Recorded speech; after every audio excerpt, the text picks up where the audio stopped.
কথায় আছে যেমন বুনো ওল তেমন বাঘা তেঁতুল। ভারত পাকিস্তান দুই দল যেন সেই কথারই প্রতীকী। কেউ কাউকে ছেড়ে কথা বলছে না। এশিয়া কাপ ট্রফি নিয়ে বেঁধেছে নতুন বিপত্তি।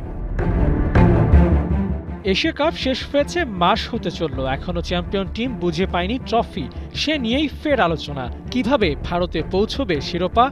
এশিয়ান ক্রিকেট কাউন্সিলের পক্ষ থেকে জানানো হয়েছে দুবাই এসে এসএসসি চেয়ারম্যান মহসিন নাকবির হাত থেকে ট্রফি নিতে হবে। কিন্তু ভারত সাফ জানিয়ে দিয়েছে ওরা কোনো পাকিস্তানের হাত থেকে ট্রফি নিবে না। দুই পক্ষের মুখোমুখি বক্তব্যে সমাধান নিয়ে হাজির আইসিসি। ট্রফি হস্তান্তর ব্যাপারে মিটিংও ডাকা হচ্ছে, সেখানেই হবে চূড়ান্ত সিদ্ধান্ত।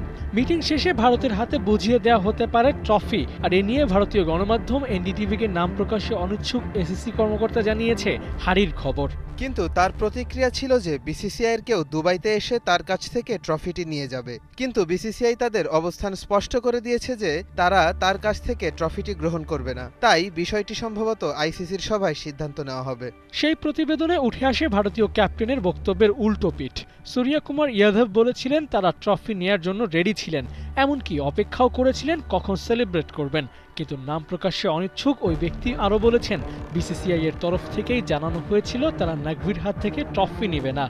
তাই 40 মিনিট অপেক্ষা করেও লাভের মুখ না দেখে ফিরে যান নাকভি।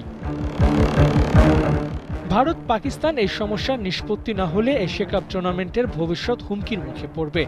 বন্ধ হয়ে যেতে পারে এশিয়ার শ্রেষ্ঠত্বের লড়াই। তাই দুই জায়ান্ট টিমকে এক করে বৈঠক করে দ্রুতই সমস্যার সমাধান করার কথা ভাববে সংশ্লিষ্টরা। সেই সাথে এটাও দেখার পালা ট্রফি হস্তান্তরে কোন পক্ষের বরফ গলে আগে, ভারত নাকি পাকিস্তান, কারা সরে আসে নিজেদের সিদ্ধান্ত থেকে।